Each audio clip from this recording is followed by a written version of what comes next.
Nothing like receiving unsolicited advice from a person I don't particularly like who reached out to me.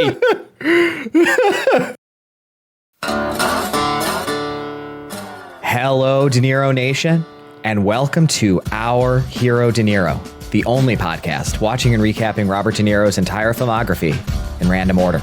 I'm Mike, joined as ever by my co-host, Mike. No relation. And today, my gosh, we are just thrilled to be here to discuss the 1992 Barry Primus film, Mistress, starring Robert De Niro. Mike, you ever heard of this film before we rolled it last week? Absolutely not. Nor had I. Yeah, it's one of the most I've never heard of this films of the podcast so far, I think. Like, I nothing in it, no one in it, no performance, no line, no shot, nothing evoked any kind of memory or familiarity from me at all when I watched it. A little bit of stuff about this film. It was released, as I said, in 1992, and it stars Robert Wuhl, Martin Landau, and Jace Alexander with an extremely large supporting cast. Is it Landau? Isn't it Landau? Landau? You're just making a face at me. I don't know. I've only ever seen it written. Yeah, it's written A-U. Landau. Yeah, whatever. We're just going to paper over that. And an extremely large supporting cast, including Danny Aiello, Gene Smart, Laurie Metcalf, Christopher Walken, and the reason for the season, Robert De Niro. And he is in a solidly supporting role in this film. I said starring Robert De Niro, but he's probably got 7.5 minutes of screen time in this entire film. Yeah, speaking of how relatively unknown this film is, I just checked on Letterboxd and only 1.6 thousand members have logged the film. So this is pretty obscure. Yeah, we're among the chosen few who have watched 1992's Mistress. Yeah, I guess we'll find out as we discuss the film why we think that may have been. Just a couple of little pieces of interesting tidbits, I guess, that I pulled out about this. This was co-produced by De Niro's relatively nascent at the time's Tribeca Productions. It was one of its earliest productions, and the casting director went on to also cast Jerry Maguire, Almost Famous, and Vanilla Sky. So really, she did quite a bit more after this film that was significantly more notable than this. And this had a mixed to negative reception on release. It was compared unfavorably to Robert Altman's The Player, which also came out in 1992. And Roger Ebert called it a film about, quote, low rent players. It did get a positive review in the New York Times, who noted sharp comic performances that never stray into caricature. And I'm not 100% sure that I agree, but I guess we'll find out more as we as we get through the recap.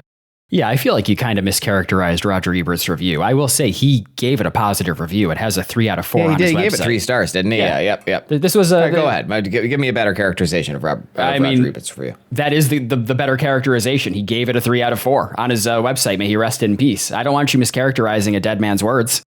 Yeah, you're right. That's really nice. It's good of you to say.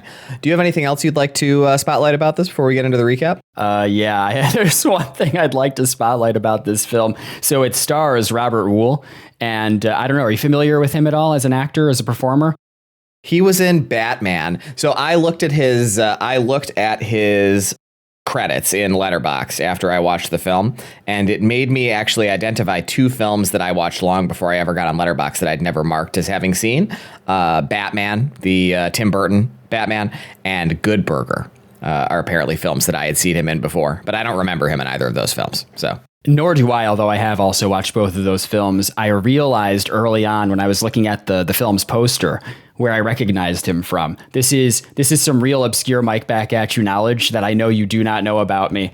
Robert Wuhl is notable, among other things, for creating and starring in the 1990s HBO series Arliss. You ever hear of Arliss? Never even heard of that. It was a dark comedy series created and starring Robert Wool as a glitzy professional sports agent named Arliss. And it was like an ensemble comedy. It was an early starring role for Sandra Oh. And I do not know why. I couldn't tell you in a million years why. But for a period of my youth, our family had HBO and like those premium channels. And I remember watching some episodes of Arliss and laughing at it and finding it funny. And I do not know why. I don't remember a single second from the show. And I think its legacy is kind of as a pop culture punchline. I think it's not a very well-respected HBO show. So I think it's so funny that like one of my earliest experiences with HBO was watching this not well-remembered sports comedy series. I'm not even that into sports. This series apparently was kind of a progenitor for later shows like Entourage and Ballers. And it's so fucking weird that I just, for some reason, have watched some episodes of Arliss. But, it made me feel pretty positive towards Robert Wool going into this film. Yeah, I think that's really, really nice. I have a similar thing that I watched a little bit when I was a kid that I think kind of occupies a relatively similar role, both in my life as well as in the general pop culture consciousness. Did you ever watch The Critic? No, but they did do a crossover episode with The Simpsons that I've seen.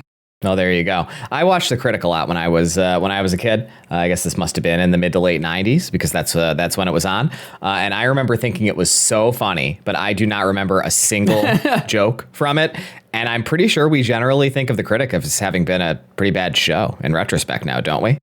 I think The Critic is a cult classic. I don't know. I've never seen it. I'm open to watching it, though. I'd like to watch it. Yeah, we should watch Arliss and The Critic. Well, Arliss had 80 episodes. I don't know if we want to dedicate ourselves to watching maybe Arliss. We should watch like 3 episodes. Yeah, of Arliss. yeah. What are the top 3 episodes of Arliss? Well, was it a serial at all, or was it just like a story of the week kind of show? Like, 'cause you probably don't remember if you don't remember anything about it. Yeah, this show was on from 1996 to 2002, so I definitely don't remember. Oh my God, that is a really long time. Yeah, it's early HBO, baby. Home box office. Yeah, pre Sopranos home box office. So that's very interesting. What else? Do you have anything else you want to say about this before we get into the recap? No, just that I think this has the potential to be one of our shorter episodes. I don't know if you have a lot to say about this bad boy, but I certainly don't. Yeah, it's just going to be a matter of how fast I make it through my notes, I guess. But I do have relatively little to say about it. And I will say, just to kind of titillate you and the citizens of De Niro Nation a little bit, I have a really good recommendation today. Do you have a good recommendation today? I think I have a great recommendation today. I feel pretty good about it. And you know what? I kind of wonder if we're going to have the same one, honestly. I thought about you this morning while I was writing up what I'm going to say about it. It's a good recommendation, and I think if it's not yours, I think you'll be a little sad that you didn't think of it. So really? I don't think we're going to have the same recommendation, but I sadly did not think of you this morning. I was busy doing my my 2.5 mile run around the neighborhood. There you go. I didn't run this morning. I prepared to record Our Hero De Niro. Yeah, well, I think that's beautiful, man. Mental preparation is almost important as physical preparation. Yeah, I think they go hand in hand, probably. Okay, so I'm going to get right into the recap. So the film opens, and we get right into the title. Credits play, and there's some jazzy big band music playing over kind of panning close-up shot of a canvas with big globs of paint on it. The credits end, and a guy... who is Robert Wool, whom we just discussed at length from his starring turn in Arliss. Yeah, his name is Arliss Michaels. Is sitting screening some old-looking movie that I did not recognize on film reel. Essentially, we get cuts kind of back and forth between him and another guy who is played by Martin Landau, as you corrected me. Kind of making phone calls and looking through some papers on his desk. So we're cutting back and forth between these two characters doing what they're doing. The older guy, Martin Landau, character's name is Jack, by the way, and And Robert Wool's character's name is Marvin. Jack calls Marvin because he finds a script on his desk that was written by Marvin, I guess, many years ago, called The Darkness and the Light. He calls him to tell him that he liked the script he read, but it's an old script, and that he'd like to explore maybe getting it produced. And Marvin says that he wrote it for him to direct himself, and Jack says that's fine. They agree to meet for lunch the next day to discuss producing the script. The next day, we see Marvin at work. It looks like he directs maybe commercials or infomercials or something like that. They call them instructional videos when they talk about them later in the film. I don't know what that is. They looked like infomercials to me when we saw bits of them. They seemed like in like educational cassette tapes. I think they were like mail That's order. what they call them. Yeah. But like, what's that supposed to be? Whatever. I don't know. Who knows? Listen, it was the you know, 90s, man. Shit was crazy back then. Yeah, it's lost to time. We don't have that technology anymore. You know, nowadays you stream that shit to your iPhone via YouTube. Yeah, I mean, it's really incredible, honestly. YouTube, I mean, it's done so much to destroy human society over the past 10 or 15 years. But if you steer clear of ever looking at the YouTube homepage logged out or with a garbage algorithm, you can learn a lot on YouTube. You know, like for the past 10 years or so, my dad has really been doing almost all of his own work on his car, like anything that doesn't require any serious mechanical expertise. And it's because for any model year of any car and any job, you can find a YouTube video by somebody summarizing with clear steps what you need to do. And that's pretty fucking cool, honestly. That's like kind of a modern miracle of the world. It is neat. Unfortunately, I'm going to spend my time during this episode second screening YouTube to watch Roblox Let's Play videos. Yeah, I think that's fine as long as they also have Family Guy clips in them, please. Oh, absolutely, yeah. Yeah, it's like, it's not enough. Like, you need to record this podcast episode, look at your notes, watch Roblox, and watch Family Guy videos. Yes. And that's the only way you're going to be able to get any dopamine in your system. You just so horribly broken your neurochemistry.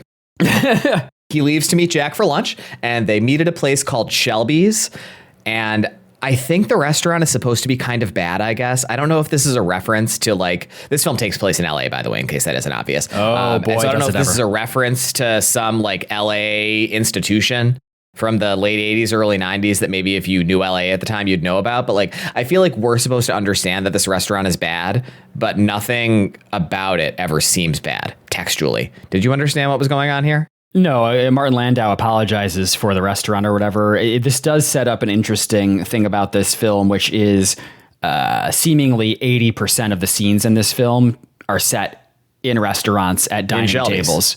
Yeah. Yep. Or is it always at Shelby's? At Shelby's. Yes. Every time they have a meeting in a restaurant, it's always Shelby's. That's why I'm saying it, because it's like a running gag in the movie, the fact that they're always at this restaurant, but I don't get the joke. Like, I think it's a joke. Oh, okay. Oh, did you laugh? No, I don't laugh. I did laugh a couple times during this movie, actually, but like mostly derisively. I didn't write down when I laughed, so I guess as I go through, let me see if I remember as I'm reading my notes what parts made me laugh. I laughed twice. Did you laugh at all during this movie? I also laughed a couple of times, but unfortunately, I actually wrote down a couple of the laugh lines. I don't really know when they come up in the story. I only took a few words of notes for the actual film, and then the rest of my notes. I was wondering about that. You texted me this morning. You had to collect your notes. I was like, this is one you aren't recapping that you took a lot of notes for? Listen, man, all will become clear later in your recap when I interrupt you for a powerful segment that I'd like to bring forth. Okay, yes. That's great. Well, I will make sure I move breezily through the recap then, since apparently we're going to have some 5 to 15 minute interjection of a new segment in the middle of the episode. So whatever, the Shelby's place, whatever. Please write in at mike@ourherodinero.com if you understand the Shelby's reference, because apparently neither Mike nor I did. So Jack meets Marvin there, and he's brought a young writer with him. This guy is played by Jace Alexander. His name is Stuart Stratland. They talk about the script, and it apparently features an artist committing suicide, and Jack and Stuart seem concerned that makes the material too dark, and they want Marvin to change it. I hate to do this normally. Normally, I'm locked in on your recap. I'm not second screening. I'm not typing shit. I'm not reading the news like I know you have in the past. However, I thought to myself, how'd you feel about Jace Alexander's performance? Because I hadn't seen him in anything before. In general, honestly, I thought all the performances in this movie were pretty good. I thought he was good. He made me smile. I agree. Yeah. And I didn't recognize him from anything. He had a nice energy about him. So I just clicked on his name in the cast list on Wikipedia. I'm just going to read you. Don't open it up. I'm just going to read you. No, I'm not going to. The opening paragraph to his Wikipedia page. Jason Jace Alexander, born April 7th, 1964, is an American former actor and television director. In 2015, Alexander was arrested for the downloading and file sharing of child pornography, and later pleaded guilty to 1 count of promoting a sexual performance by a child and 1 count of possessing an obscene sexual performance by a child. Yeah, I opened my eyes. I was going to keep them closed, but you kind of made my eyes bug out when you said that. That was not where I was expecting that to go. That's not good. You really shouldn't do that, man. He should have stuck with doing vaguely funny acting in low budget indie comedies. I mean, he's good in the movie. It does answer a question that I had, though, which is how come I've never seen this guy before? And I think that he seems good, right? Like, yeah, oof, yeah. I don't want to get too opinionated here on the podcast, but I think that the possession and distribution of child sex material is really, really bad. I think that's one of the worst things you could do. It really is in society. It doesn't it's really get much bad. worse than that. Yeah. It's like it's got to be in like the bottom 5 things. Like that's like really, really bad. So yeah. Sorry.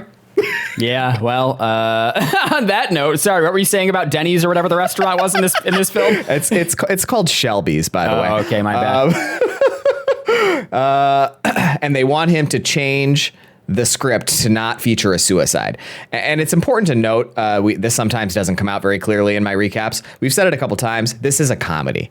So all this stuff is played for laughs, even though sometimes it isn't very funny. And so I think this is supposed to be funny, right?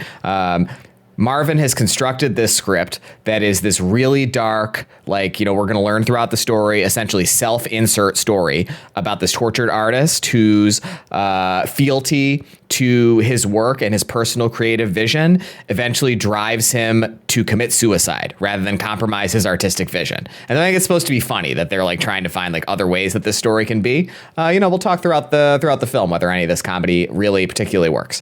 I will say this is one of the laugh lines that I wrote down because one of the characters says suicide is a dark subject, to which someone replies, depends how it's handled. And I thought that was pretty funny. It's Stewart who says that. It's a good line. I agree. The tone of this film is very comedic early on. It feels almost farcical because it's all about, compromise in the artistic process and how resistant to that Robert Rule's character is, Arliss Michaels. And it becomes much more dramatic in the final act in a way that, we'll discuss whether or not it works, but it's interesting tonally. But at this point, it's very much a comedy. Yeah, it's interesting. I actually don't think the tone does change very much throughout the film. And I was really surprised by that. And I was really surprised by the ending. Yes. So... yeah, we'll talk about it. I actually don't think the tone changed enough. I would have preferred that it had gotten darker and more serious. I think that would have made me like it more. That's fun. That's a fun little divergence between our perspectives on the film. This part I thought was funny. I don't remember if it made me laugh. So after Jack and Stuart tell Marvin that they want him to change the script to not feature a suicide, Marvin gets really angry and tries to excuse himself from the lunch, but Jack is really impressed by his passion and so insists that they keep talking. And I thought that was funny. I think that's a pretty funny little beat. That was good. So they need to look for financing for the film. That's where they're hung up. And one of the potential financiers whom they're talking about has a girlfriend whom he'll give them money to finance the film in return for casting and some role in the film. Marvin's at home. He gets a call from his wife. Apparently he's married. She is in New York, and the call is about how she's identified financing or investors or some mechanism by which she is going to open a restaurant in New York. And she has also arranged for him to have, it's probably not a job offer, but a serious opportunity to explore getting a teaching position at Queens College, teaching drama. Here's a question for you. Because I'm not going to lie, my attention did drift at several points during this film. Is it made clear to us early on why Arliss is withholding information about the potential production of his screenplay from his wife? No, but I thought it was pretty obvious. They'll explore it more obviously in the text of the script later on, but it seemed pretty clear to me in that initial scene where they're on the phone that they're not aligned. Like, she wants to move. She has this new life that they're trying to start together, but he has just found this thing that's going to suck him back into LA. And so it just seemed like a fairly like paint by numbers married couple are not aligned on their priorities withholding. Gotcha. Okay. That to my comment will be explored in much more detail later on in the story. Okay, that's what I thought. It's made clearer later on. I just wasn't sure if I missed like something more explicit early on. No. There's nothing explicit early on, but it didn't seem weird. I mean, this kind of thing happens between married couples, right? Especially married couples who are apparently living 4,000 miles apart from each other. Like, that's pretty fucking weird. So clearly they're not like they're not doing great. Like, they're not in the same region of the country. Yeah, that's pretty long distance. Listen, I don't know if you've heard this phrase before, but absence makes the heart grow fonder. That's true. I have heard that. I'm not really sure that absence would make my heart grow fonder for Marvin's character in this film, but we'll talk about that more as we get on through the recap. Yeah, I don't know if absence makes my heart grow fonder either, because I tend to just forget about people once, out of sight, out of mind. It's how I feel. Listen. Yeah, this is one of your things, man. This is not a slight towards you or any of my close friends or any of the great citizens of De Niro Nation with whom I interact on a regular basis. But anytime someone goes on vacation, shit. It's like object permanency. You guys are out of sight, out of mind. You're off in Cancun or whatever. You're on your fucking Disney cruise. Oh my God. You try messaging me. I'm like, who the fuck is this? You've been gone for 2 days. It is so taxing to be close to you. It really is. But that's okay. I think I see myself in Barry Primus. This is clearly a personal project for him, and I think that I need to write the great American screenplay about a put upon podcaster, co-host of a movie recap podcast, who is just shat upon by his co-host and the many citizens of his great nation, despite being a source of joy in all of their lives. That's I'm going to work on that. Honestly, while you're doing this recap, I'm going to start writing it in final draft. I think it's virtually guaranteed to be better than both, I'm sure, what Marvin's fictional screenplay is like in this film, as well as this film itself. So I think that it would be a really good use of your time to do this. So Marvin and Jack and Stuart go to meet this initial potential financier and his girlfriend. And the financier is a really old weirdo, a guy named George, who's played by an actor whom I don't think I'd ever seen before, named Eli Wallach. And his girlfriend, whose name is Peggy, is in her early to mid 20s. She's played by a lady whom I also had never seen before and never saw again, named Tuesday Night. You don't really see women named Tuesday these days, do you? But women being named the days of the week used to be pretty common. In like the 50s and 60s, there were multiple people in music and film, I think, beautiful women in music and film whose names were days of the week. Weren't they? Like Tuesday Weld is one who comes to mind. Wednesday Addams. Yeah, there you go. Wednesday Addams, another beautiful woman. Why not? Why not name them after days? Women are named after months all the time. April, May. There's probably some other ones. It's interesting because I just feel like Tuesday is such a strange name. Tuesday is my least favorite day of the week. What's your least favorite day of the week? Oh, that's a really great question. I think it's got to be Monday or Tuesday, right? Yeah, I like Monday. Yeah, Sunday, is kind of rough because you have that apprehension about the new work week starting sometimes. Yep. Monday, you're kind of like resetting, restarting, kind of getting back into it. So I think that's maybe not as bad. But yeah, Tuesday is rough because you're not quite at hump day. You still have most of the week ahead of you. So that's kind of tough. You don't have the excitement of the first day. Like, yeah, that's the thing for me. It's like Sunday is bad. I think Sunday's the second worst day of the week. But then on Monday, it's like I generally have a pretty positive attitude about my life. So like once Monday starts, it's like whatever, I'm in it. It's all good. And so I still have that oomph, that gumption first day of the week. Yes. You're still optimistic. On Tuesday, it's like you've had some of the disappointments of Monday. The shape of the week is starting to take form and you're seeing like, oh, maybe I won't get as much done as I thought I would, or like this frustrating thing has materialized that's going to happen. But to your point, you're not halfway done with the week yet. So like at the start of Tuesday, you're still staring down 4 more days of whatever nonsense you identified on Monday that you were going to have to deal with. So Tuesday is rough. That's a tough day. Yeah, I think I agree with you. Citizens, write into Mike at ourherodeniro.com. Let us know what you think. I would not name my daughter Tuesday just because it's a bad day. I might name her like Friday, like King Friday the 13th, Yeah, I think that'd be nice. Everyone has a positive association with Friday. Friday's probably my favorite day of the week. I don't know. It's between Friday and Saturday, right? They're both really good in different ways. Yes, I agree. I think I have to go with Saturday, though. You just have the whole day to do whatever you want. Yep. There's no work looming over you the next day. And I'm waking up early. I'm going to the cafe. I'm sipping a black iced coffee. I'm going for a nice long jog. I'm vegging out outside. I'm doing whatever I want to do. I'm jerking off for 3 hours straight. It doesn't matter. No one can stop me because I still have Sunday afterwards, to be productive if I need to be. Even if you completely cake your podcasting studio and come, you still have all of Sunday to clean it up. You don't need to worry. You can put it off till Sunday. Honestly, it's going to harden. You're going to be able to scrape it right off the wall. So. Yeah, that's rough. You could do a Dexter thing and just sort of break the plastic sheets everywhere. Oh, that's a good bit. Easy cleanup. Like a Dexter serial killer style gooner who just goons in like strange locations, but puts up Dexter style plastic all over them. Oh my God. I love this idea of like a Dexter, but for cum.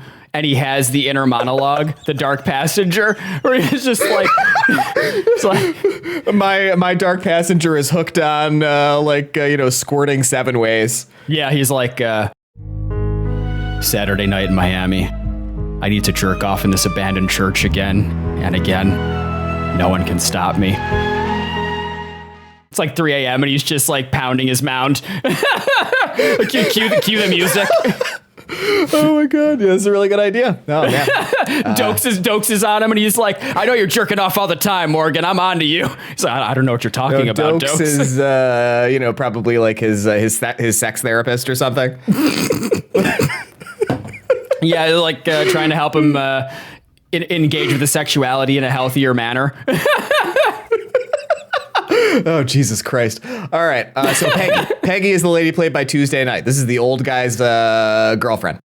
And George, the old guy, is acting like a huge asshole. Oh, this was one of my laughs. I'm glad I wrote it down. This did make me laugh. George is acting like a huge asshole. Like, this guy is just a really annoying person. He's like the kind of person who self-identifies as being an extremely direct communicator, but doesn't understand that it's not his directness that makes people not like him, but the fact that all the things that he's direct about are like really rude and mean, and just make it clear like what a rude, mean person he is. Yes. And so he's acting that way. And Peggy chides him very subtly, very gently. And he turns and snaps back at her immediately and says, Peggy, when you talk, you make things difficult. A businessman, you are not. And that made me laugh. I was just this kind of fucking guy. Like, we've all met people like this. Oh, what a prick. They all negotiate over which part Peggy should get, and she and George are arguing, of course, for a really big part, the lead part, but Marvin and his compatriots don't want that. It is revealed in this scene that Stewart is involved because he is the son of a famous and beloved screenwriter, Stewart Sr., and Jack has him involved in their whole situation here, so they can tap Stewart Sr. To help if they need him. Jack convinces Marvin to give Peggy an audition, but at her audition, she decides to do a song, even though it's not a musical. Yeah. She gives this whole sob story about how she was trying to be an actress and it didn't work out. And then she got a job and she was getting harassed by her boss at her job. So she got fired and then her house burned down. And then she sings very poorly this really weird song that's all about how she's a sex goddess. So she's not very good. That's what we're taking away from that scene. Yes. It's like, what role is he going to cast her in? This lady is not talented. Marvin tells Jack he can't cast her in any role, and Jack responds that that's fine because Peggy just got a screen test to play a stabbing victim in a horror film, and she's really excited about that. But they've identified another guy who might be able to finance the film, and he also has a girlfriend he wants to cast. These are the titular mistresses, by the way. And this guy's name is Carmine, and he's played by Danny Aiello. His girlfriend is a part-time stewardess and did a commercial 4 months prior. And her name's Patricia, and she's played by Jean Smart. And she really wants Carmine to marry her, and she wants to have his kid, but he's a habitual cheater, which will come up in greater detail later on in the film. I like Carmine. Yeah, I like Carmine, and I also enjoyed seeing Jean Smart in this early 90s role. She obviously had a late career resurgence on the FX network in shows like, the fuck was she in? I watched some of this He was shit. in Fargo season 2. Yes, that's right. Fargo And season Hacks. 2, an incredible season of TV. I didn't watch Hacks, but I know it's mega popular. Yeah, it's supposed to be great. Never watched it, but it's supposed to be really good. Yep. I'm a movie guy. You can't get me to watch streaming TV shows. I don't care how fucking good they're supposed to be, unless they're Andor or. Well, like, no, I was going to say Star Trek, but modern Star Trek fucking sucks for the most part. So I guess I'm still working through Star Trek Voyager. Yeah. I don't really watch streaming TV anymore either, but I do occasionally see something that I want to watch, and I think about it. Like, I'm thinking about watching that Apple TV show, Widow's Peak. It's supposed to be really good. You know, I don't think I'm going to, but like, that's the one that's kind of pulling at me right now. Like, all the discourse I'm hearing about it, it's supposed to be really, really good. Who's in that one? Oh, I don't remember. None of those Apple TV shows feel real, and they always get buzz, and everyone's like, oh, Apple TV, it's such a great place for sci-fi TV shows. And I like sci-fi, but something about it, they just don't feel like permanent to me. I don't know. I'm never interested in them.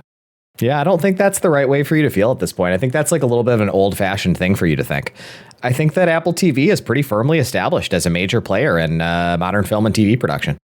I don't think it's old-fashioned at all, man. I think I am, as always, ahead of the curve. I'm the trendsetter. I recognize that streaming TV is dog shit for the most part, and that critics have lower standards for streaming TV shows than they do for film. And you could score an 82% on Metacritic for your new streaming TV show. That does not mean it's good. Does not mean it's good. It's like with video games. You know, like video game journalists rating video games. It's dog shit, man. It's a dog shit industry. And I like video games, but like, man, you cannot take these people at their word because I don't think they're good at criticism. It's rough. It's a rough industry. I'm trying to keep us moving here. Okay, I feel like we're finding a lot of opportunities for diversions, but we articulated a desire at the beginning of this to make this breezy, and so I'm going to try to get through it. In many ways, I'm like a mischievous imp who's trying to derail you just to see how you react. In many ways, I would say actually in all ways. And so I was saying before you did your little aside here, I really love the character of Carmine. I really found him funny. He didn't really make me laugh a ton, but just his general mannerisms, like the way he speaks, the kinds of things he says, like this is a really funny, like blowhard kind of older businessman. He wears bolo ties. Like he's a little bit overweight. Like it's just like this is a really fun guy. This is somebody who I would really enjoy knowing in real life. So he hasn't read the script, and he asks Marvin to explain it. And the way Marvin explains it is really weird and really stilted, and he's coming off as a huge weirdo in this discussion with Carmine. Stewart jumps in to sell the script and really ad-libs in a way that Marvin has a very strong negative reaction to. And Carmine and Patricia both share that they don't like that it features suicide, and Stewart shares that it's funny too, which to viewers it seems obvious that it isn't. Right. Like Stewart is really trying to paper over the fact that there is nothing funny about this script at all. Stewart wants to add a bit of levity to the script to make it closer to what he's telling people that it is. And finally, Marvin acquiesces to a bit of touch-up from Stewart. Marvin does an audition with Patricia, and she shares some details about her weird experience initially growing up in West Virginia and then becoming a brat due to her adoptive father being enlisted. And she gives a weird speech about how she and her biological father aren't close, and he doesn't show her any affection, but she knows he loves her and just can't show it. Some people are just like that. And you can tell she's coping in the monologue. Like her biological father definitely does not love her. And that's also supposed to be funny, but it isn't really very funny. Most of the intended jokes in this film are not very funny. Yeah. It seems like Marvin is moved by this emotionally. So he's kind of like into Jean Smart's character a little bit as she's about to do her audition. But then when she does do her audition, it's horrible. And so she is also not a good potential castee for this film. After the audition, Carmine agrees to put up some of the money, but they need to find one more financier. Mike, who do you think that's going to be? Oh my God, I wouldn't even dare venture a guess. You think it's Robert De Niro? It's Robert De Niro. Oh my God. His character is named Evan. And Mike, would you like to share before we talk about the first scene of him when the De Niro face reveal was? Do I ever? I had it pegged right around 36 minutes and 45 seconds because his face is kind of obscured because we're first introduced to him rolling up in his car. Yep, it's true. I gotta be honest. I love Robert De Niro's performance in this movie. It's by far the best thing about the film to me. And honestly, as far as small Robert De Niro, like kind of supporting role performances go, I think it's a high watermark. I think he's really funny in this performance. I completely agree. I think he is by far the best thing about this film. And, it takes half an hour to see him in this movie, and he really injects the film with a sense of liveliness that was previously missing. He really, his limited screen time goes a long way to making this a lot more engaging and entertaining. He is the kind of person who the old asshole George wants to be. Like the character of Evan, Robert De Niro's character, is also very direct, but he has a really high amount of charisma, and his directness is imbued with like a warmth and kindness that makes him a much more effective communicator. And like everything he says is funny. It's a really, really good character. Well, I have to ask you, Mike, as a means of setting up my segment here, did you clock the car that he rolled up in? I'm sorry to say I didn't. That's okay. That's why I'm here. And I think it's time for some car talk. We have an unshakable belief that cars are living entities. Well, not a Toyota Corolla, obviously. Speed. I am speed. Hey! That thing got a Hemi? Yeah. Sweet. I want a horn here, here, and here. You can never find a horn when you're mad. A starter car! This car is a finisher car! A transporter of gods! The Golden God! I can hear the intro playing in my head. Yeah. Oh, yeah. No, it's exciting stuff. I pegged the car immediately, and I was so excited to see it because I think this is one of the clearest examples of a character's car informing us about the character in a really interesting and fun way. It's great shorthand when a movie nails this sort of thing. So Robert De Niro's character, Evan, rolls up to this fancy restaurant or whatever in a black first-generation Acura NSX. Are you familiar with the NSX? Do you know about this car? No, and that's why I didn't recognize it, I guess. I feel like I've never heard of this car in my life. Listen, you're a hashtag Honda driver. You should really appreciate this bad boy. It's one of the most important Japanese performance cars ever made because it really changed what a supercar could be. I love this car. Obviously, as a former Acura driver, big fan of this thing. So the acronym NSX, very funny. It stands for New Sports Car Experimental. So essentially yeah, I know, it's very funny. So essentially what happened was Honda, I mean, really back in the early 90s, they were really coming up and they were becoming a much bigger player in the world of like motorsport and stuff like that. Their engineering was top notch, and they essentially made this car going into it with this philosophy of wondering, what could a Japanese supercar be? So it had a focus on reliability, ergonomics, usability, and technological sophistication. And it was sold as an Acura in North America, but a Honda overseas. They essentially asked themselves, why are supercars, you think about Ferraris, Lamborghinis of the time, why are they so fragile and uncomfortable? And the NSX was essentially an everyday supercar, which is a lot more normal now because people expect a certain level of luxury even in high performance cars like Lamborghinis and Ferraris. But back in the early 90s, you had cars like the Ferrari Testarossa, which, has that Miami Vice cocaine chic kind of a vibe to it. You had the Lamborghini Diablo, which is one of my favorite cars from the early 90s. But I think that thing is supposed to be kind of a nightmare to live with and drive and sit in. And, they had reputations for being unreliable and difficult and overheating and being awkward to sit in. And the NSX was essentially a really nice high-level Honda that also had supercar performance and design. And I think that's so cool. The original design studies were made by the Italian design firm Pininfarina, who did a lot of like Ferrari's designs. It was one of the first cars with an all-aluminum monocoque body, had a mid-engine layout, had a high-revving V6 with a VTEC, baby. Gotta love VTEC if you're a hashtag Honda driver. And like real visibility. Like if you look at the interior of the NSX, it looks like 90s Acura products. It's really interesting. So I think that it really developed this reputation as a smart supercar or like the thinking man supercar. The Testarossa, that projects this image of wealth and excess. The Lamborghini Diablo, which I also love, projects aggression. It's a Lamborghini, Diablo, devil. But the NSX, that is a much more discerning choice. If you're an NSX owner in the early 90s, that to me says you're successful, but you're rational. You care about the engineering. You care about the precision. It's a little understated. It's not that flashy. And I think that it really shows that this Evan character views himself as a sophisticated, modern, artist businessman kind of hybrid. And nowadays that NSX is, it's a cult car. It's really respected by both hardcore enthusiasts, but it's also tied to, early 90s Japanese engineering optimism and people who really dislike ostentation. And I love that car so much. Like, that's an aspirational purchase for me, as an Integra Type R or a first gen NSX. It's such a clean, understated, beautiful design that you could actually live with. You could throw some luggage into. And I think that's just the coolest thing in the world, that it's this no compromise supercar that Honda they did it once and they were like, fuck it, we're just going to make like one of the best fucking supercars ever. And I think that's really neat about not only the car, but Evan's character. I thought that was a really neat character beat, and it says so much more about him than if he rolled up in a Ferrari. But I really enjoyed that. And that's like when my brain suddenly activated when I was watching this movie and my eyes were kind of glazing over. I saw the black NSX and I was like, oh, I just learned so much about this guy in 5 seconds.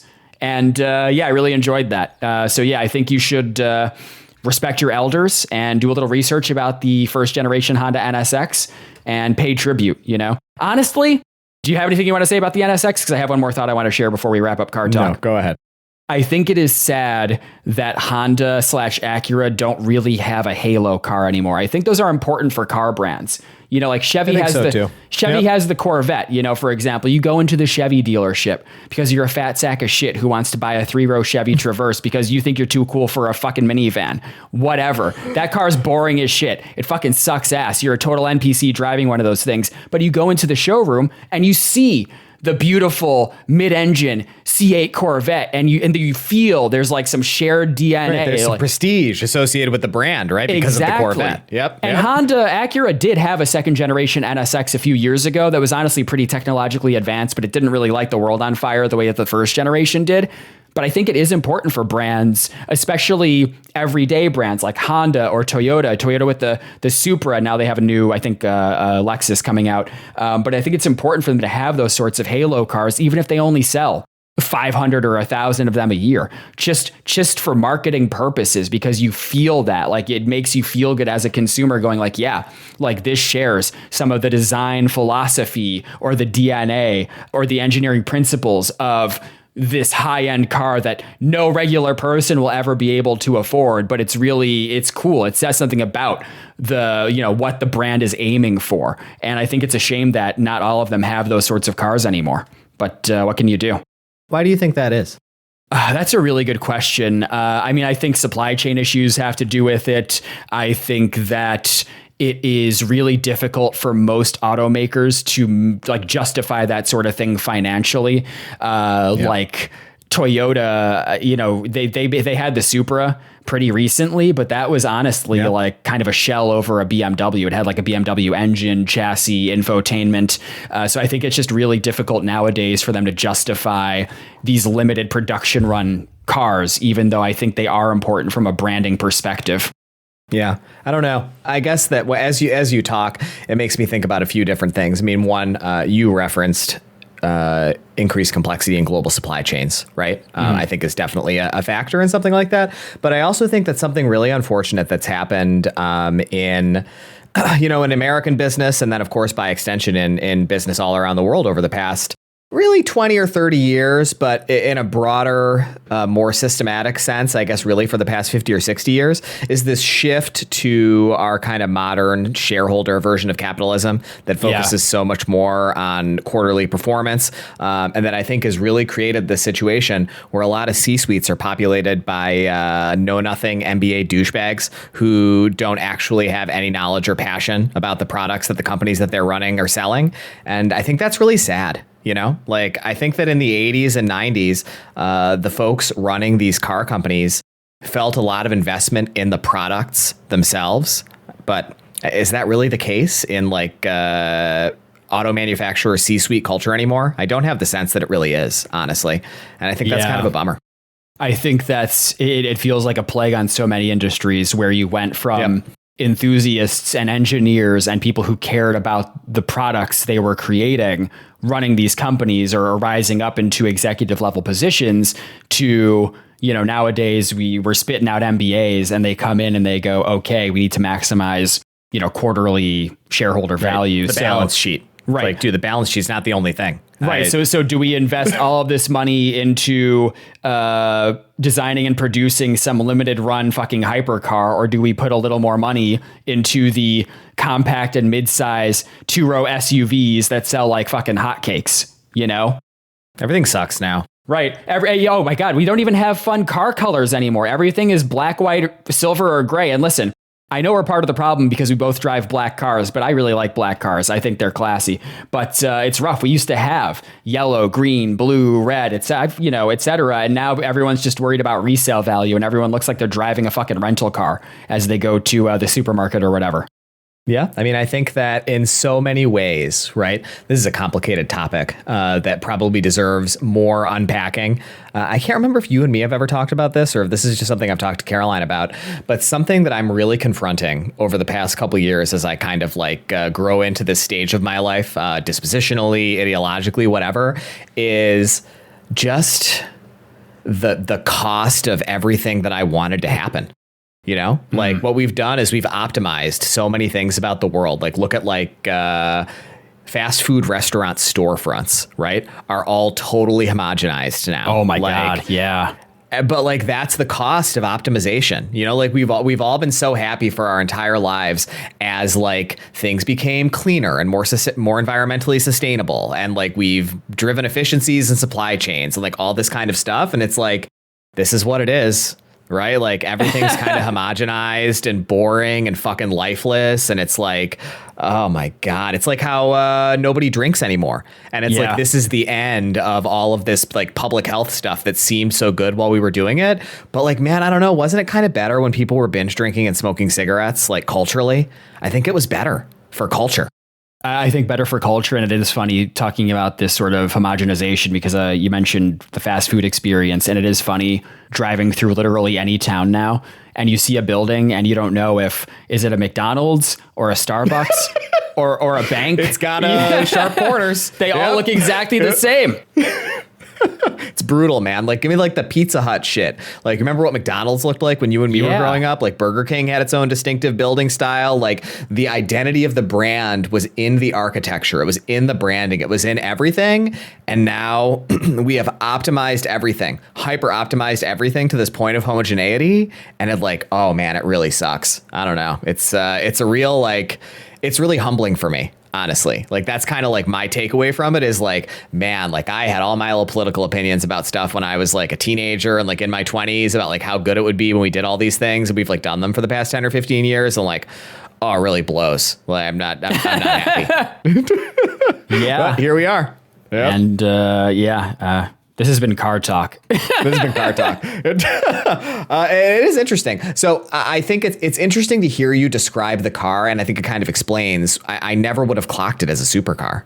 Honestly, I assumed it was just some luxury convertible that I'd never seen or heard of, like that a guy as rich as him would have. So that's really, really cool context. Thanks for doing all that research, sharing all that detail.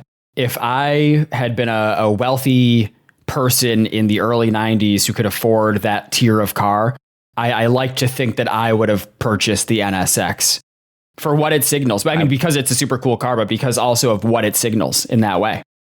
I agree. That's really cool.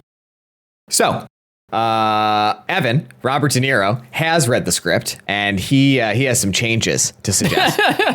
He explains that the primary reason why people go to the movies is to be titillated, and so there needs to be more sex in the film.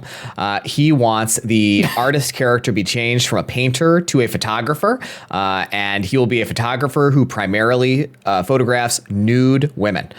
He also insists, Evan, that he wants to be a part of the editing process. And I wrote here, as I remarked earlier when he was introduced, I really like Evan's character. I just found his directness in this initial introduction of him very charming and very compelling. I feel like this is a guy who could get one over on you very easily. I completely agree. And I did think it was interesting just, watching this film in 2026 that Evan says that, people go to the movies to feel titillated. And it's interesting how nowadays there's almost like a counter culture to that where Gen Alpha or whatever doesn't want to see sex in films. It's so weird how we're becoming more puritanical. That's one of those things. Yeah. That's one of those things, right? Like part of that puritanism is part of the cost. Like I just talked about it. It's like, Nobody's drinking. Teen sex rates are down. Teen pregnancy rates are down. And it's like, man, listen, cirrhosis is bad. Yes. Teen pregnancy is bad. Yeah. Like, it was good to, like, lung cancer is bad. Like, talking about smoking, it was good to want to like try to eliminate these causes, but like,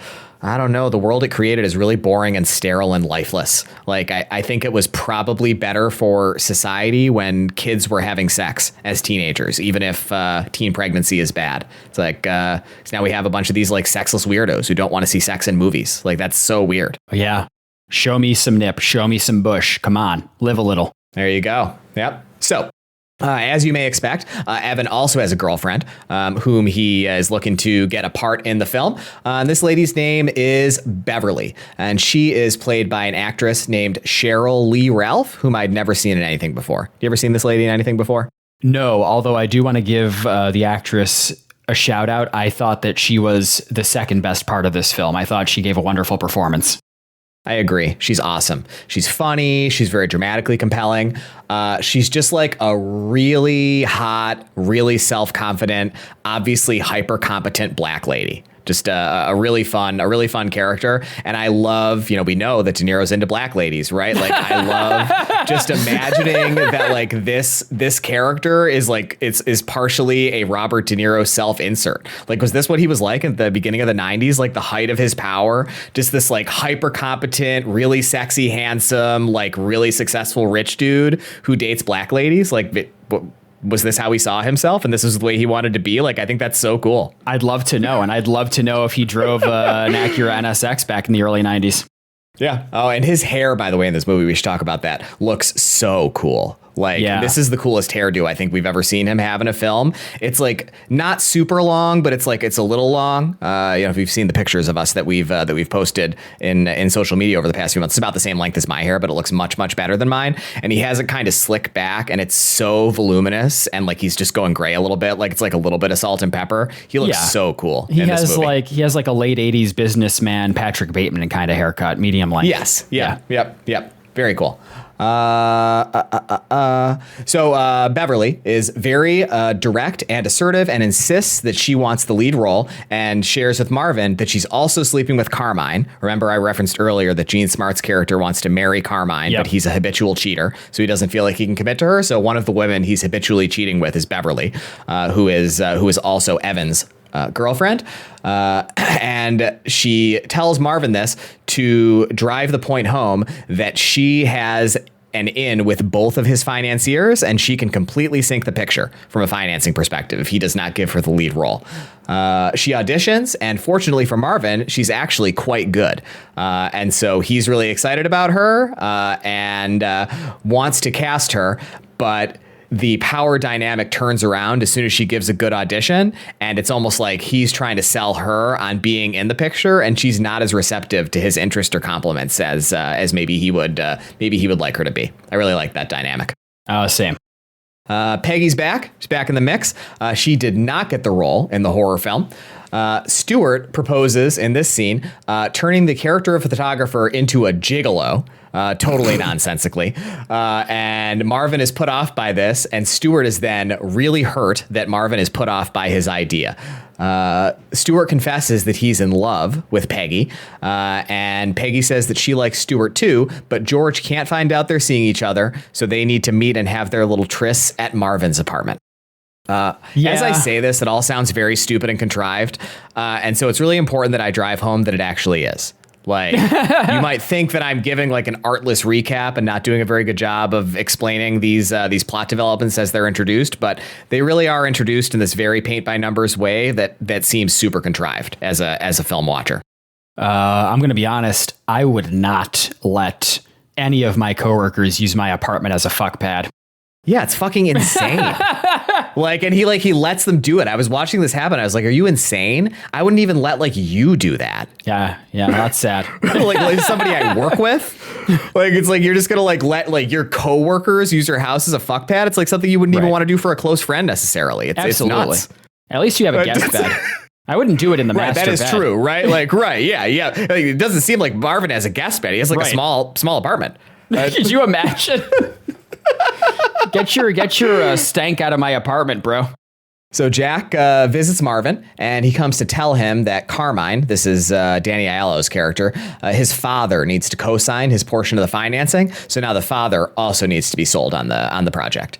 Marvin comes home to his apartment and catches Stuart and Peggy having one of their trysts there. And Stuart, Jack, and Marvin all go to lunch to discuss casting. They bump into Ernest Borgnine, a famous actor, actually playing Ernest Borgnine. Yeah. And Jack proposes that they cast him as the lead in the role, which is a ridiculous proposal. He must have been 75 years old in the early 90s when this film was made. And they approach him and try to corner him and sell him on starring in the film, and he flees. And I wrote, Marvin rightly thought he'd have been too old. I will say I enjoyed this cameo from Ernest because it actually, he was obviously in on it. He was obviously a part of this film, but the way they shoot his little cameo, it feels like he just happened to be they just bumped walking into to him, his like, car. Yeah, like they outside of actually Shelby's, accosted him. Yeah, I thought that was pretty fun. There was a manic really energy good. to it that I appreciated. Yep. All right. So back at his apartment, Marvin finds that his wife, Rachel, played by Laurie Metcalf, has returned. And they bone down. And she explains the idea of her restaurant that she wants to open, which is essentially a satire of Los Angeles, because everybody in New York hates LA. And rightly so, by the way, because I'm going to go on record and say that I think Los Angeles is the worst big city I've ever been to in my life. What do you think about Los Angeles? Wow, really? I'd love to hear more about why you feel that way, because I haven't been to Los Angeles, but I'll share my thoughts afterwards. Yeah, here is what I think about Los Angeles. I said this out loud to Caroline while we were watching the film, and it made her laugh harder than anything they said in the movie. I think it is really undignified for a city to be as big as Los Angeles is area-wise and have so few tall buildings. I think that just speaks to a city of, questionable quality from my perspective. So yeah, LA is just basically like a suburban sprawl, the city. And culturally, it's a bunch of, rich, beautiful people, like offshoots of Hollywood, film, and to a certain extension, music and other creative arts culture. And I've been there a couple times, and I really don't like it. And I think it's bad. So that's what I think about LA. Yeah, I mean, that makes sense, and it tracks with my understanding of LA based on just all the culture I've absorbed over the years, particularly podcasts, because a lot of podcasters live in LA or they move to LA. And I always get a kick out of podcasters when they're like, oh, you need to donate or subscribe to the Patreon or pay us or whatever. It's the only way we can justify continuing to do this podcast. And it's like, yeah, you chose to live in one of the most expensive metro areas in the entire fucking country. Like, you're essentially doing an audio Rochester, show. New York. Right. Why don't you live San Antonio, Texas? Yeah, live in Omaha. Like, you live like fucking kings recording Omaha, your fucking Nebraska. podcast. Beautiful fucking city. Like, very low cost of living. It's great in Omaha. Omaha, infinitely better city than Los Angeles, from my perspective. Listen, now that I have a lot of experience co-producing and editing a film podcast of my own, I have to say that I don't know. I don't know if it doesn't. Yeah, it doesn't actually take that much money to keep this thing running. So, but your burn rate is pretty small. It's pretty low. Yeah. I mean, I'd like to visit LA just to have that experience because I've heard so much about it, but it is not appealing to me for the reasons that you described. Like, it seems like it's very, very sprawling city. You have to drive to get anywhere. It really doesn't appeal to me in terms of what I'm looking for out of a big city. I'd much rather go to many other locales before visiting LA. Yeah, I think it is fun as a testament to mankind's hubris, which is something that I really enjoy. I mean, in America, we have two cities that are like that, right? We have Los Angeles and we have Las Vegas, just like places that ecologically and environmentally should not be able to sustain large human populations, but we're just like so determined to modify the environment to be workable for us that like we've found a way to make it work. And I think that's really cool. It's a fun thing to think about. That's kind of what Chinatown is about to a certain extent, right? The water wars in Los Angeles and like all of that kind of stuff. And that's a fascinating part of American history. Like the fact that they were able to do that, like hydrate and irrigate Los Angeles, but it did not result in a good place that I've enjoyed being. So there you go. Yeah, I thought you were going to say Phoenix, Arizona. Oh my God, it's like standing on the sun! This city should not exist. It is a monument to man's arrogance. Oh, I guess Phoenix is. I've never been to Phoenix though. No, so neither have I. That's probably why I don't think of it. Yeah. But I've been to LA and Las Vegas. Gotcha. Yeah, Vegas is an interesting city for sure. Yep. Yeah. Well, there you go. This has been City Talk, I guess. I'm really enjoying our divergences. But anyway, yes. So the reason why we started talking about this was because her restaurant is a satire of Las Vegas. It's called La Di Da. And because she's just secured financing for this restaurant and she doesn't understand yet that Marvin is about to fuck her by deciding to make his shitty ass fucking movie in LA instead of being true to his wife and their shared life and goals together. She wants to go out to a nice expensive restaurant to celebrate her securing financing for La Di Da.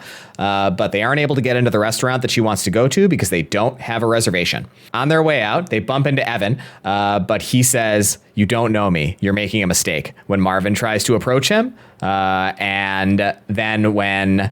What's his wife's name? Rachel. When Rachel asks him who that was, he clearly does not want to tell her either.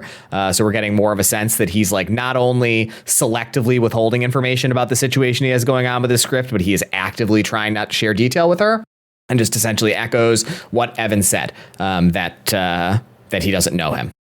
When they get home, Rachel tells him that she wants him to go to New York to meet the Queen's college people, but he doesn't want to. And we can see more and more that he's really explicitly choosing not to tell her about the movie that he's trying to get produced. But then he finally does start to tell her. And as he's explaining everything that's going on, she doesn't seem happy. He monologues and monologues and monologues about the movie to her and how important it is. And as he delivers this monologue, the score swells and the music cuts out at the end. And she just says, "Marvin, you're an asshole."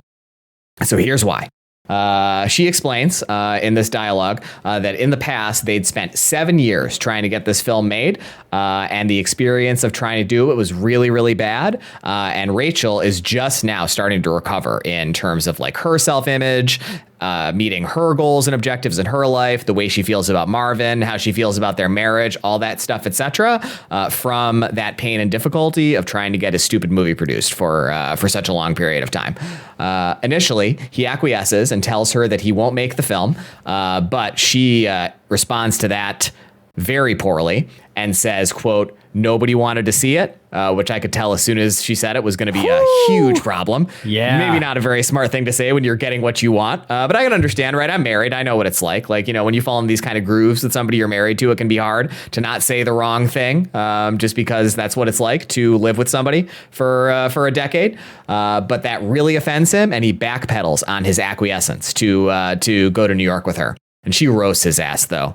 We can tell in the scene that Marvin is a real piece of shit. It's been a little bit unclear throughout the film, I think, like what kind of guy he is. Like, I feel like they do kind of a little bit of an artful dance around that through most of the film. But in this scene, this is really when we, I think, get our first clearest understanding of what kind of guy Marvin is. And he's just not a very good guy. Like, he's one of those people, right? We talked about this a few months ago when we did Sam's song. He's just like one of those losers who like doesn't ever actually manage to create anything creative because he has this totally misguided, essentially like fealty toward or like deification of his own creative vision, and tells himself that he is better than other people around him who are quote unquote selling out, but never actually creates anything of any substance. And, just a total loser. And so I know you're about to cut in and give your thoughts on this, but I just want to finish the scene. The scene ends with him essentially leaving her.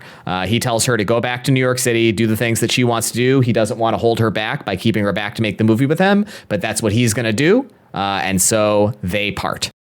Yeah, all I really have to say here is that Rachel truth nukes him. And really just, everything she says she's seems awesome. Totally spot on. Yes, no, she was great. And it is interesting the way that, you describe the film tries to kind of dance around what kind of person Marvin's character is. Yeah, I was going to call him Arliss again. Melvin. What kind of character Arliss is? Because it's interesting because the film, up until this point, it seems to want us to sympathize with Marvin solely because his, I think we kind of can sympathize with him because his screenplay is being noted to death and torn apart and rewritten and changed in a way that I think would frustrate any of us, but it doesn't give us great insight into who he is as a person. He just kind of feels put upon and a little whiny in sort of a Seinfeldian kind of way. But then we start to really learn more about the character and we're like, oh, this guy fucking sucks. It's interesting. It's an interesting kind of heel turn for the protagonist of the film in a film where everyone else is honestly pretty unsympathetic too. And so I assume this for you is the turning point, right? You described that you felt that the tone of the film shifted. So I understand that. That makes a lot of sense to me. I don't agree. I understand what you're observing.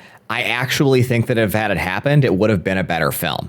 I feel like we get this like bombshell about Marvin, like, oh, this guy is a huge piece of shit. Like in this moment, his wife just lights his ass up and we can tell that everything she's saying is true, that she's right about like 95% of this like story that they share. And he's a total like deluded weirdo. But then the tone of the film never really does change. It's just like the story is darker, but it's still essentially played as like a comical farce. It's really odd, honestly. I don't know. I felt like it was so much less comedic in tone after this point. Yeah, I don't know. Yeah, I mean, I didn't laugh at all in the second half. But.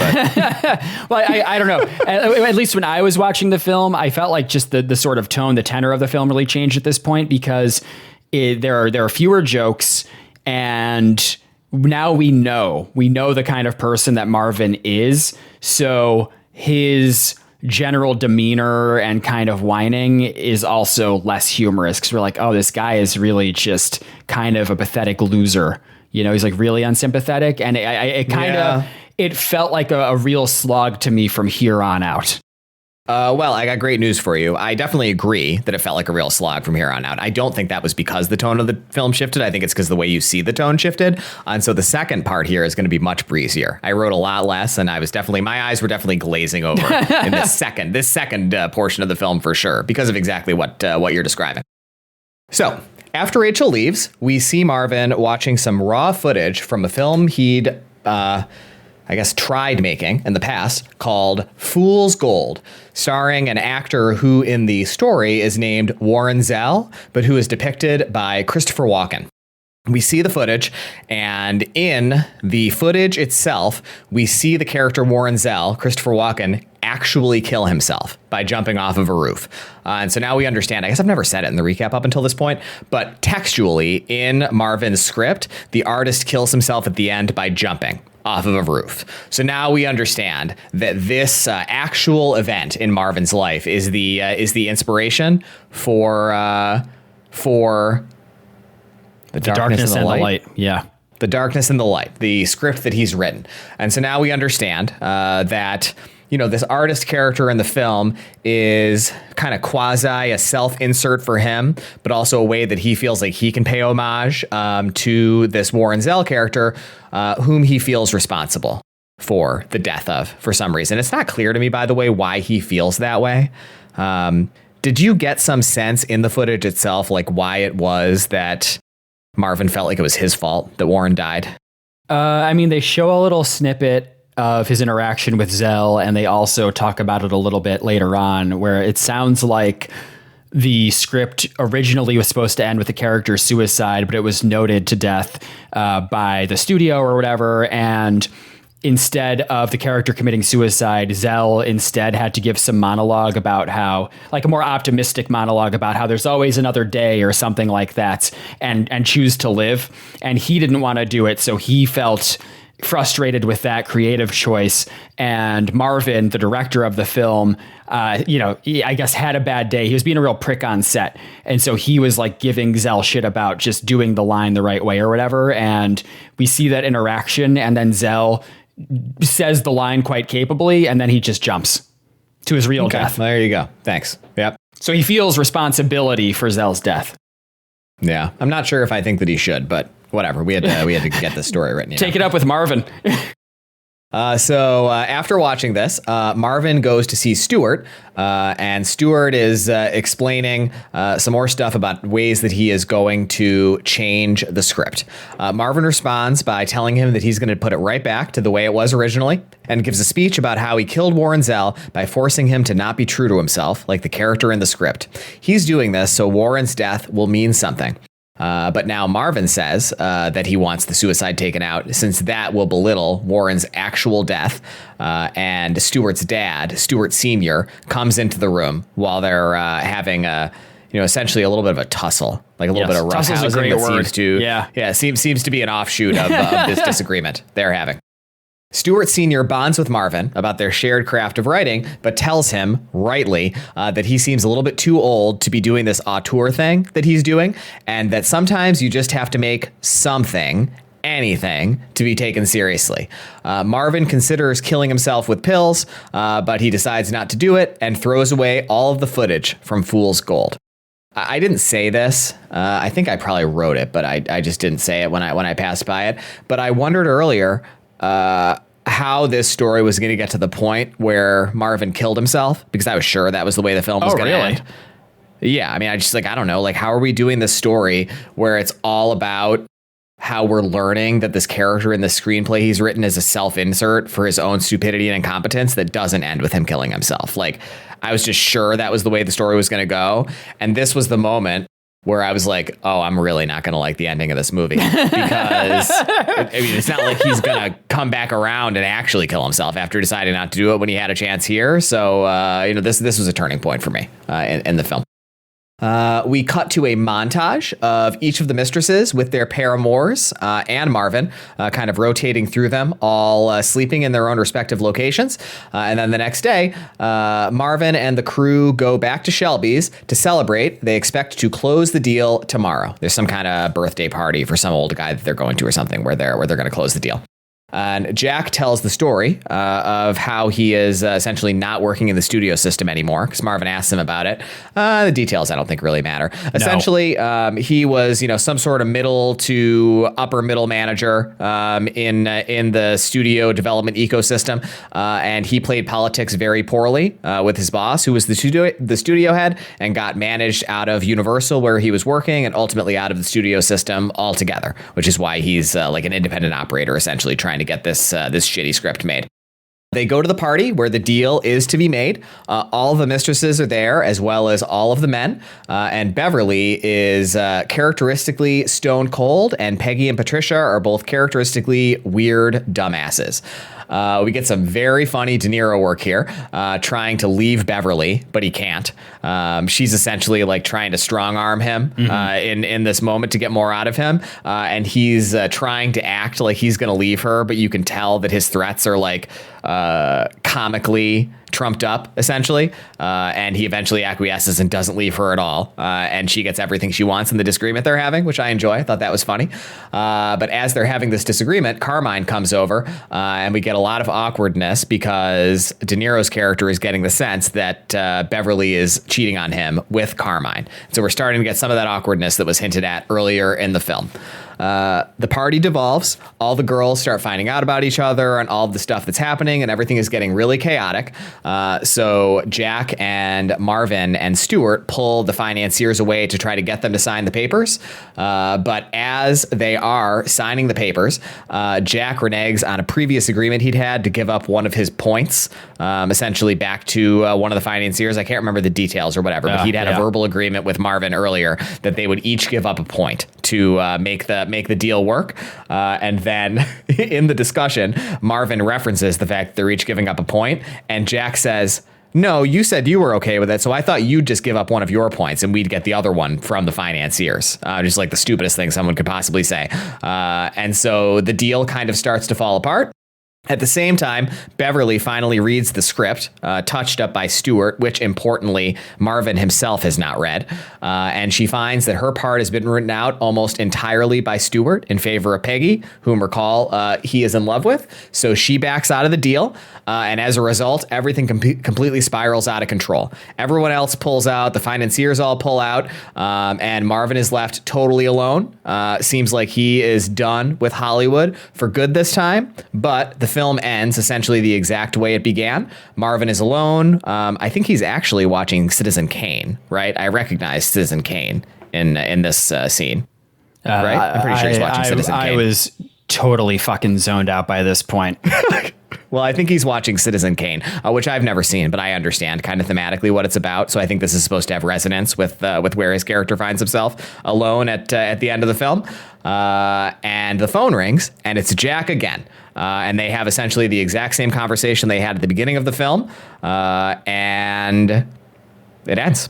And so I think we're supposed to understand as viewers that it's just a cycle, essentially, that Marvin is in, and he's just going to keep trying to get this film made forever. So, Mike, what did you think of Mistress? I thought it was bad. Yeah, I'm inclined to agree, as we like to say on this podcast. And I give it a 2 out of 5, a soft 2. Obviously the film that comes to mind as a point of comparison is 2008's What Just Happened, which we covered previously on this podcast. Wonderful episode. Honestly, it was the genesis of our Car Talk segment. So check that one out if you haven't heard it. And I think this is worse than What Just Happened. That at least had a zaniness to it and energy to it that this movie really lacks. And I respect the fact this material is clearly personal to Barry Primus, longtime actor. This is the only film he's ever directed or written. And there were some decent performances here. Of course, De Niro was fantastic. There was some sincerity. But, the phrase that comes to mind when I think about Mistress is dramatically inert. It is just so fucking boring. It was incredible. I could actually tell as I was watching the film that it wasn't sticking with me at all. Like I wasn't retaining anything that was happening in real time, which is so rare for me. There are 2 big problems with this film.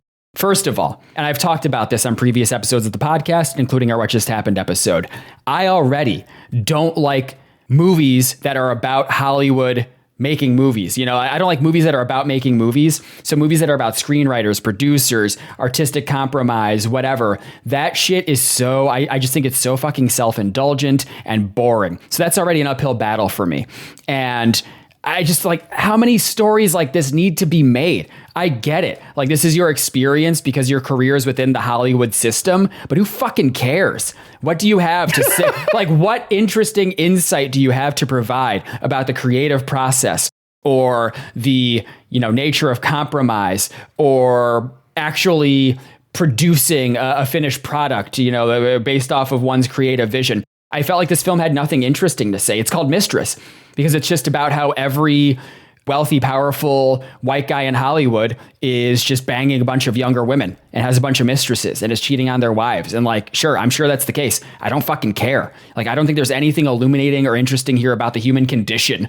And for this sort of small scale, indie sensibility, artistic auteur kind of film, it's you got to give me a little more than that, man. At least the early sections had some sense of novelty or momentum, but it just goes on. And it's only an hour and 40 minutes long. So I really don't know how you could fix this in editing. I don't think you can. I think it's just structurally flawed. It becomes so boring. The energy just slowly drains out of the film. And that last act, the last half hour or so, I was struggling. I watched this in the middle of the day. I was struggling to finish this thing. We both watched this at 2 p.m. yesterday. Oh, yeah. Yeah, it felt so sluggish. I really appreciate De Niro here because he really did inject the movie with a sense of, life and vitality and charisma. But the characters become increasingly unsympathetic over the movie's runtime. I like the intent, but not the results. And it's not one of these so bad that it's earned a spot in the 1 or 1.5 kind of tier of my ratings for this podcast. But it's one of those nothing burgers where you watch it and you go, there's some good stuff here. There are a few good flashes, but overall, I did not like this movie. I do not care to watch it again, and it will fade from my memory within hours of finishing the recording for this episode. What about you, Mike? What did you think of Mistress? I really have so little to add. I completely agree with everything you said. I'm really, really torn between 1.5 and 2 stars. But I do think when I look at the other films that I've given 1.5 stars to, Red Lights, The Comedian, Stone, the Bag Man, Arthur and the Minimoys. Like, this isn't that bad. Yeah. It's tough. Yeah. But I do think this is the worst 2-star film we've seen. So I'm going to give it 2 stars. I think it's extremely bad. I think that it is just so confusing to me what the point of this story is. Like, I really don't understand. Like, I guess it's supposed to be a farce, and I guess it's supposed to be looking down its nose a little bit at the character of Marvin in a way that kind of acknowledges the fundamental futility and tragedy of his life and the decisions that he keeps making. But why? It was just like, it's such a wet fart narratively. Like, it has so little to say. To your point, like, I agree, this is not a story that needed to be told. And I think that the concept of where to draw the line between truth to your own creative vision and capitulation to the perspectives of producers and financiers and the studio system, whatever, when you're making a film. And at what fulcrum along that spectrum do you essentially have to declare creative bankruptcy and you're just like not really making something that's true to your original vision anymore, is a very interesting question that I guess is ostensibly what this film is about, but that it completely does not address it in any kind of substantive way. Like, Marvin just sucks. He like leaves his wife and alienates everybody in his life and like lives a depressing, sad life as a sad sack who like never achieves anything. And then at the end, that's just still what it is. Like, what's the point of this? This movie blows. Yeah. And I think that artistically, there's little about it to say, honestly. Like, you know, you're usually the one who makes this observation, but let me say it. We didn't say anything about the score, direction, or cinematography of this film, and that's because there's nothing to say about it. It's just like, it leaves no impression on the viewer. The only thing that I will remember sensorially about watching this film are the performances, which are really too good for the material. Honestly, everybody puts in a really good showing in this film. I think that's the great tragedy of this film is they managed to assemble some top tier talent. Robert De Niro, Robert Rule's really good. Like, everyone in this is really excellent. These folks are great. Gene Yep, Smart, Cheryl Ann Lee, et cetera, et cetera. Assemble them for this sort of like low budget, like indie kind of dramedy, comedy, farce, whatever the hell you want to call it. And all of their talent is wasted on a very boring and unfocused script. Yeah, this movie really sucks. So I'm also definitely going to give it 2 stars. And honestly, I was kind of leaning toward 2.5 stars. And when I talk about my recommendation, you'll understand why I was struck as I reflected this morning and put together my thoughts by just how bad this film is in relation to that one. So I did land as well, as I said, at 2 stars. And so, Mike, with all that being said, what do you have to recommend in lieu of Mistress? Oh, yeah, I have a wonderful recommendation this week. Honestly, if we were placing bets, I think my recommendation is going to be better than yours. I'm feeling real confident about it. Okay. All right. Sure. I really do think you're going to like mine, though. So we shall see. And I also don't think it's what you're recommending because I don't think you've seen this film. I'm recommending the 1991 Coen Brothers film, Barton Fink, starring John Turturro and John Goodman. What's interesting about that? It is a great recommendation. Yeah. Yeah, it's just interesting because it's definitely a film that I thought of when I was trying to think of films that I think bear thematic similarity to this, but I've never seen it, so I couldn't recommend it. But it did occur to me. I'm a Coen Brothers lover. I need to watch it, so tell us about it. Oh, you definitely do. I watched it for the first time last December, just a few months ago, and was blown away by it. It's definitely one of my top tier Coen Brothers films. I mean, it came out 1 year before Mistress, and I think it is so much more successful than Mistress in so many ways. It's set in 1940s Hollywood, and it follows the character Barton Fink, who's a playwright played by John Turturro. He's like a really pretentious New York playwright who moves to LA after achieving success on Broadway.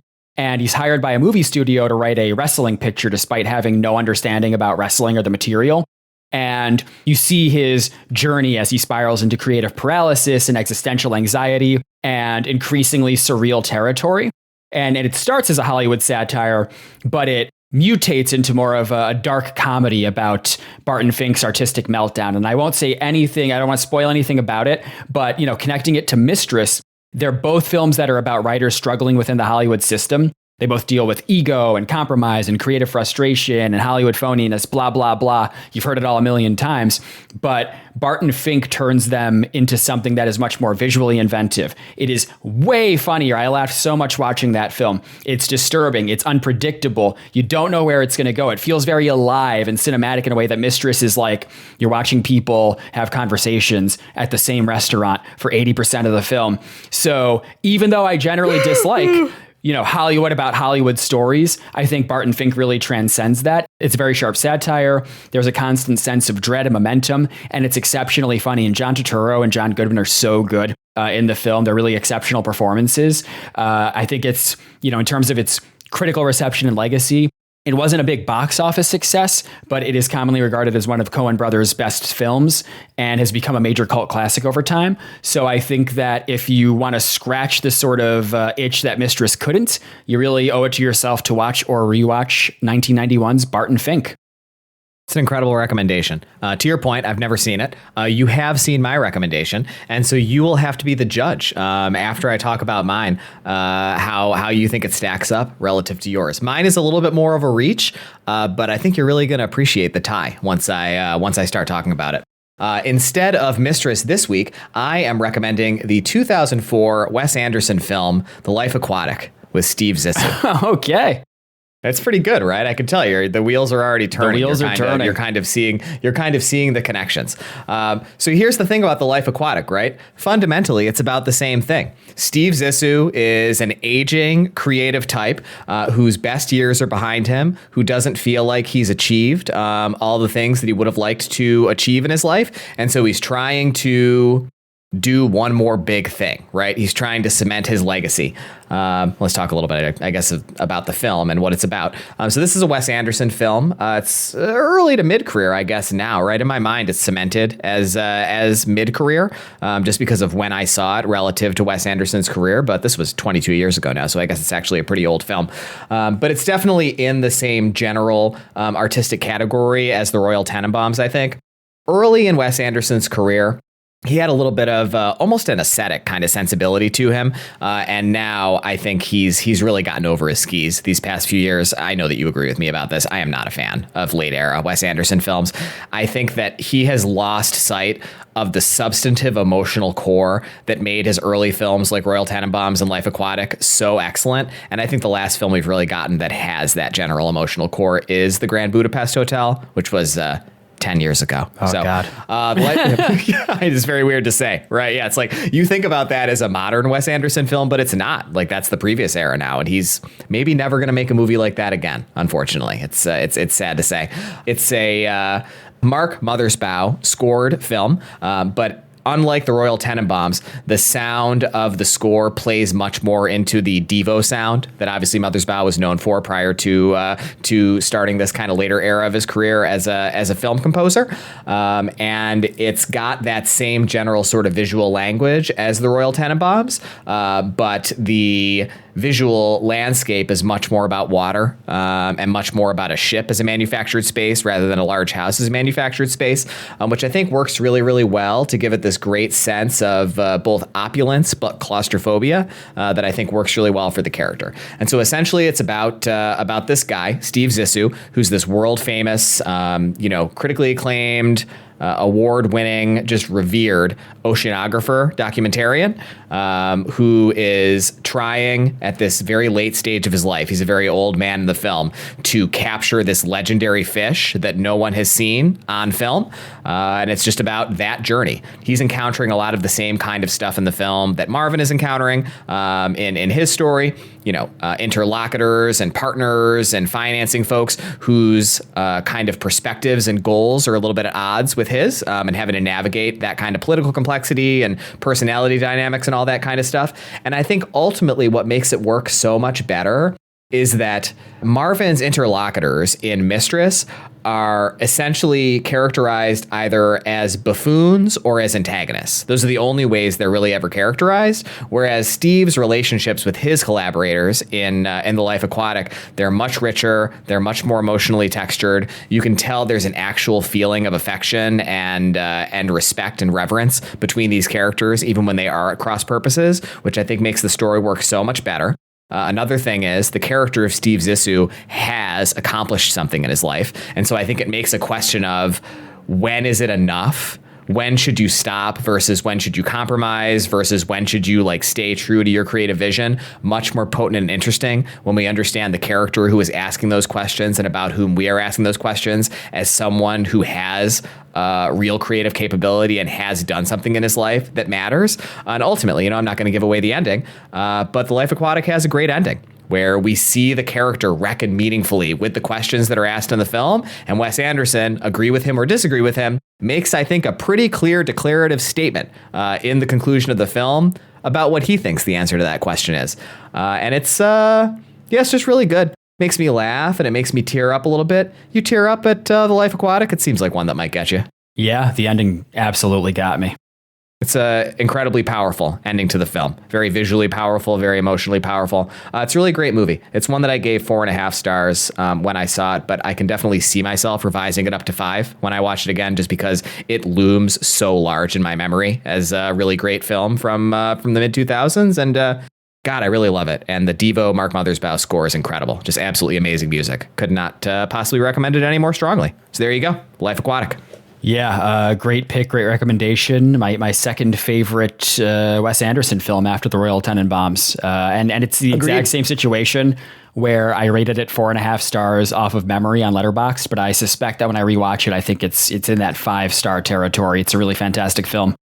It's wonderful. So how do you think it compares to Barton Fink as a recommendation? I will say I'm impressed. I think both of our recommendations this week are top tier. If you haven't seen them, you got to go out and watch them. They're both wonderful films.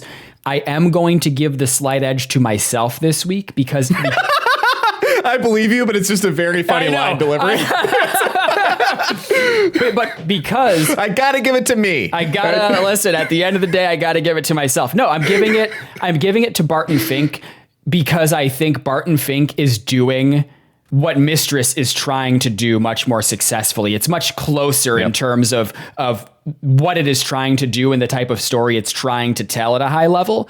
And The Life Aquatic is about many of the same things thematically, but it's more distant from the Mistress script and material. So for that reason, I think Barton Fink's a little more, thematically closer to Mistress. It's like a better version of that film in many ways. But no, they're both top tier recommendations this week. We'll report back once I watch Barton Fink, I guess. And we'll let you know if I also agree that Mike's recommendation was better. Get on it. Well, there you go. And so I guess it's time for your favorite segment of the podcast and mine, The Roll. Mike, what are you hoping to roll this week, my friend? God, it's the scariest segment of the podcast. Number 31 on our list is the 2011 film Limitless, and I'm very excited to roll Limitless eventually. But it's been a while since we've spent time with Jack Burns and the Fockers, so I could also see myself really going for number 24 on our list, the 2004 sequel, Meet the Fockers. And I'm going to roll now. So close yet so far. I rolled number 22, the 1999 film Flawless. You ever hear of Flawless, Mike? No, I haven't.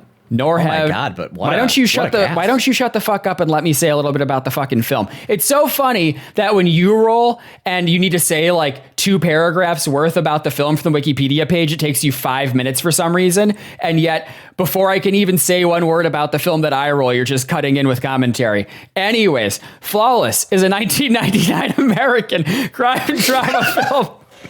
Written and directed by Joel Schumacher and starring Robert De Niro and Philip Seymour Hoffman, a local legend, may he rest in peace. The film is set in an apartment complex and covers the relationships between its residents. I'm not going to say any more about it. I don't want to spoil anything for myself or for you. I will just say it had a budget of $27 million and a box office of $5 million. So, yeah, it also had a really bad critical reception. Well, you can't win them all, but maybe we'll feel differently about the 1999 film Flawless. I'm grateful every week to get to watch another Robert De Niro film, and I'll be doubly grateful next week to have gotten to watch another PSH film. I've never seen this, so that's exciting. It is always exciting watching Philip Seymour Hoffman films. I'm looking forward to that for sure. That's great. Okay. And so with that, I guess we will end this episode that I think we can all agree turned out to be much longer than you would have expected at the beginning. Jesus Christ. I would like to thank you, loyal citizens of De Niro Nation, for joining us week in and week out on this crazy ride. I'd like to thank you, Mike, for being my co-host. And I would like to thank my wife, Caroline, a.k.a. Bad Cree, friend of the pod, wife of the pod, for drawing our podcast's fantastic art. I would like to invite you to visit us at ourherodeniro.com. All of our links are there, and write us about literally anything at mike@ourherodeniro.com. Please subscribe and rate us on your podcast platform of choice. 5 stars only, please. We really, really, really need this. And please check out Mike and I on Letterboxd. He's Mike Back At You, and I'm Mike the Fab. And I guess that's it, right? So we will see you all next week, God willing, for Flawless. Sounds great. I'm going to go work on my screenplay about the podcast host now. That sounds great. I can't wait to read it.